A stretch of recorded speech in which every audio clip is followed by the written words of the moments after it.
Give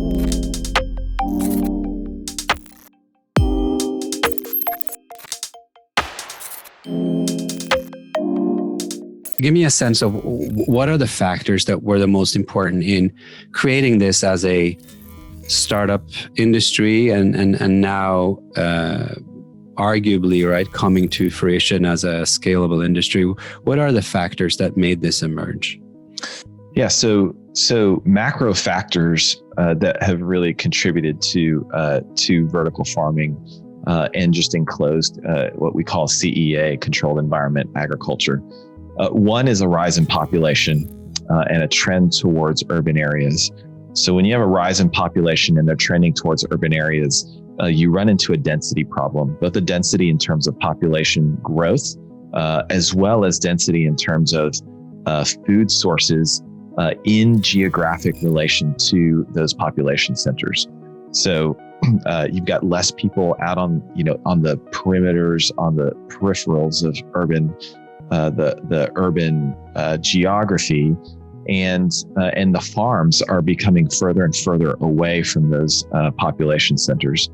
So you've got this huge supply chain length that is occurring. And here in the United States, we're seeing it. A lot of the lettuce and leafy greens come from the Salinas Valley in California, just because of its climate, as well as its the richness of the soil there. But the reality is it's some 2,000 miles away from Texas and more, twice that from the East Coast, right? Yeah. So you've got this long supply chain to really dense population. And then on the other piece, from a rise, you've got a rise in the demand for locally grown food.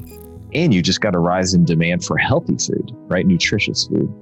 And that's not going away anytime soon. And the rise is not linear to the population growth. It's actually curving upward in relation to the population growth.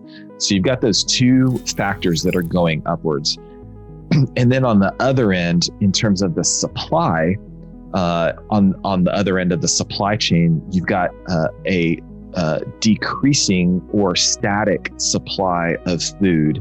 Even if it were static, in the best case circumstances, static, you're trying to pipe it through this fragile and long supply chain.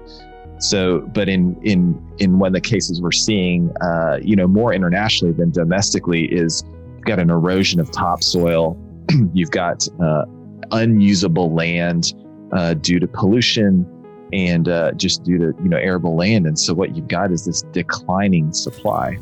And it's really regional and local in nature, right? If you're living 200 miles from Salinas Valley, you're golden. But if you're 2,000 or 4,000 miles away from Salinas Valley, it doesn't really help. So there's these broad sweeping generalizations that you see on the news of, we have as much supply as we need, we just can't get it to people. Or we've got no supply and everyone's starving, and it's somewhere in between. It's very a regional and local solution, which you've got a regional and local solution to the supply chain, and you've also got the regional and local demand for healthy food. Yeah, therein lies the solution, right? So how have we solved for it in the past? Well, we've solved for it in the past by flat tray greenhouses, which you see, they're all the rage today. Flat tray greenhouses, as innovative as they want to call them, they're still flat trays, which are about 20 years old. And those still require a lot of land. And so you've got that problem. And then you've got the little, the mom and pop community gardens. You've got the tower gardens and the patio, things that you can stick on your patios. Those aren't really scalable to the folks who need it the most. It doesn't meet the demands of the general population. So none of those have filled the gap until now. And that's where we fit in and try to solve that problem. We've got our greenhouses are dense enough. We're working in cubic feet because we're towering up to 18 feet in the air, even sometimes more, of these vertical towers. So we've got this density solved, and because it's dense and it's because it's a 1.5 acre footprint, then they can be put almost anywhere in the world, especially in urban populations. That's super interesting.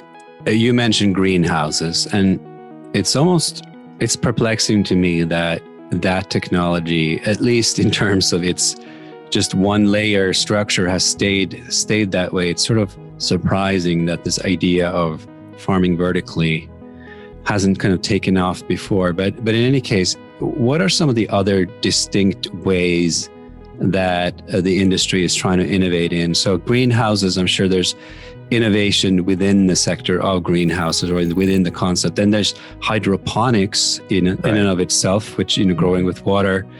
Aeroponics, I don't know too much about it.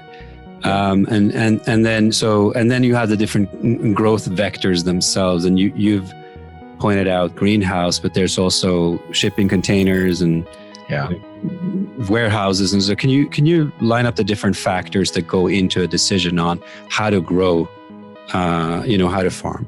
Sure. So the different, if you put a matrix of growing solutions, if you will, you've got your traditional farms, right? And the pros to a traditional farm are the price per square foot of land is very low.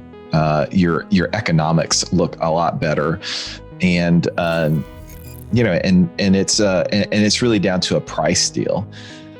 The cons are that amount of land has to be located far away from an urban center. The cons are seasonality.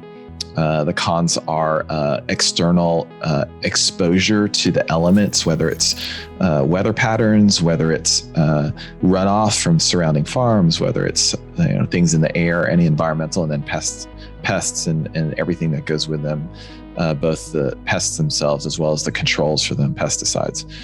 So those are some pretty heavy pros and cons. So, the next one on the rung, if you will, are your flat tray greenhouses. And the flat tray greenhouses are less so economically than farms, but they're still pretty good. They're consistent. They are, they're enclosed, so they solve for some of the cons of a traditional farm. The cons of a flat tray greenhouse are that you still, from a density factor, they're working in square feet and not cubic feet. So you still need quite a bit of land, which means they still need to be, they can't be in the middle of the city, because 35 acres of farming of traditional farms is equal roughly to about 5 to 7 acres of your most innovative flat tray greenhouse. Right. And then because of seasonality, you need a lot of lights for it to be commercially viable. To have the same type and size and flavor profile of plants year round, you need complementary lighting. And complementary lighting over 5 acres is a lot of CapEx. There's one in Kentucky called App Harvest, and 60-acre greenhouse size. They spent $15 million just on lights. So just not to interrupt your flow here, but what about the Dutch, and why have they, in Europe, Northern Europe at least, the situation is slightly different, because these greenhouses have been arguably perfected, and the natural surroundings are, I guess, favorable so far, I guess, until you really run out of land. So eventually this will also become necessary there. But they seem to have created over some time and expertise in the what you call flat tray greenhouses. Mm-hmm. Is that over time going to go away, or is it just a different situation there in Northern Europe? It's a different situation because they have, like you said, they have the land, and they're set up in terms of their cities aren't nearly as big as our cities or as cities in Asia, right? Or as cities in Africa. You look at the top 10 cities around in terms of population. I don't think any one of them is in Europe, and it's not Northern Europe. So it really is geographically, again, it's a regional problem and a local problem that requires local solutions. And for much of Northern Europe, that solution has done just fine. And you're right, the Dutch and the French too have really perfected greenhouse technology.